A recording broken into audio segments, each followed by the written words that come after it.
मैदान में विराजमान सभी सरदारी ईमान धर्म से कसम उठाते हैं लोकसभा चुनाव से पहले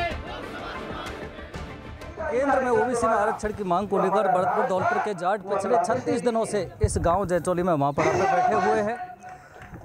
राज्य सरकार से भी वार्ता हो गई, केंद्र सरकार से भी वार्ता हो चुकी है, लेकिन नतीजा सिफर रहा है। और नतीजा सिफर रहा है तो आज 21 तारीख को इन्होंने अल्टीमेटम दिया था कि बड़ी महापंचायत बुलाई जाए, और आज महापंचायत इन्होंने बुलाई और ऐलान किया है कि जो लोकसभा चुनाव आ रहे हैं उसमें बीजेपी को वोट नहीं देंगे। प्रतिज्ञा उन्होंने ली है, पानी हाथ में लेकर के प्रतिज्ञा ली है। आरक्षण नहीं, लोकसभा चुनाव से पहले तो बीजेपी को हराएंगे, इस तरह की प्रतिज्ञा हुई है। और ज़्यादा जानकारी के लिए बात करेंगे, नेम सिंह फौजदार हैं हमारे साथ जो संयोजक हैं।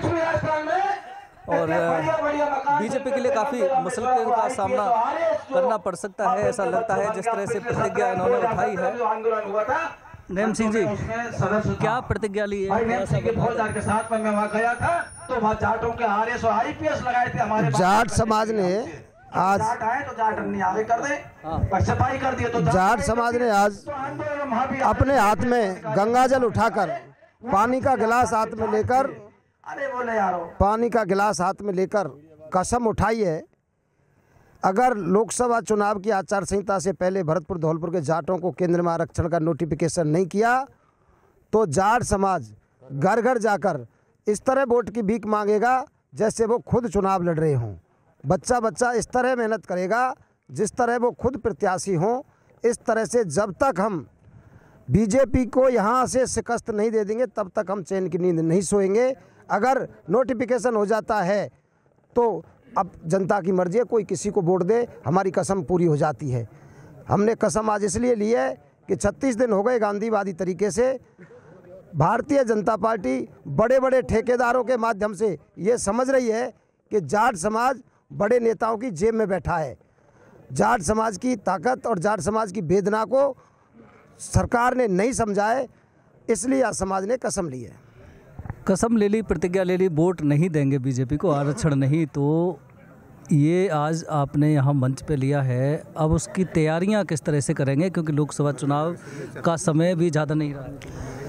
आज हमने 51 आदमी की कमेटी बना दी है और इस 51 आदमी की कमेटी का काम है जाट के हर गांव में 11 आदमी की कमेटी बनाएंगे और हर घर पर एक पोस्टर जारी करेंगे जिसमें महाराजा सूरजमल का फोटो होगा, निवेदक आरक्षण संघर्ष समिति जाट भरतपुर धौलपुर, उसके नीचे लिखा हुआ होगा आरक्षण नहीं तो वोट नहीं। अच्छा, ऐसी ज़रूरत क्या पड़ी? राज्य सरकार से भी सकारात्मक वार्ता हुई, फिर दिल्ली में भी सकारात्मक वार्ता हुई, टाइम भी आपको दिया गया कि भाई इतने टाइम में जल्दी अविलंब कर दिया जाएगा, लेकिन वजह क्या रही कि वो पेंडिंग रहा, कोई घोषणा नहीं हो पा रही, आपके फ़ोन नहीं उठा रहे? देखिए, ये हमारी समझ से परे है।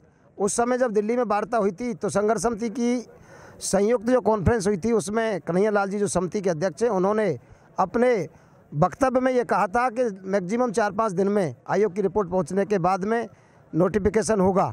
लेकिन आज 8-9 दिन हो गए, 13 तारीख को 21 दिन हो गए, आज 21 तारीख है, 13 से 21 हो गई, अभी तक 8 दिन हो गए। 8 दिन में कोई भी संदेश हमारे पास में सरकार का ना तो प्रशासन के माध्यम से आया है, ना जो समिति में हमारे साथ गए थे डॉक्टर शैलेश और कन्हैया लाल जी, उन्होंने हमको कोई बताया है। ये भी एक मसला है क्या कि सरकार तो अड़ी हुई है, आरक्षण नहीं दे रही है, लेकिन समाज के वो नेता जो जिनको बीजेपी का टिकट पे समाज ने जिताया वो भी सहयोग नहीं कर रहे हैं, और उसके चलते ये भी एक बात है कि सरकार को भी असहयोग करना है। देखो, डॉक्टर दिगंबर सिंह के बेटे हैं डॉक्टर शैलेश, हमारे साथ जयपुर भी वार्ता में गए थे, दिल्ली भी वार्ता में गए थे और यहाँ भी मंच पर आए थे। हम नहीं कह सकते वो सहयोग नहीं कर रहे। और बाकी 2 ही नेता हैं, भाई जगत सिंह जी हैं, उन्होंने भी लेटर वगैरह तो लिखा है जो मेरे के संज्ञान में है, चिट्ठी तो लिखी बताई केंद्र को, जहाँ तक मेरे को सूचना है, मेरे पास उसकी कॉपी तो नहीं आई अभी, लेकिन उन्होंने भी कॉपी लिखी है, ये मुझे पता है। बिल्कुल, 36 दिनों से भरतपुर धौलपुर और डी जिले के जो जाट है वो केंद्र आरक्षण की मांग के लिए अड़े हुए हैं। 36 दिनों से महापड़ाव गांव जयचौली में चल रहा है। राज्य सरकार से सकारात्मक वार्ता होती है, केंद्र सरकार में सकारात्मक वार्ता होती है, उसके बावजूद भी तथ्यात्मक रिपोर्ट शामिल करने के बावजूद भी कि इन तीनों जिलों के जाटों को आरक्षण के लिए नोटिफिकेशन जारी नहीं होता है।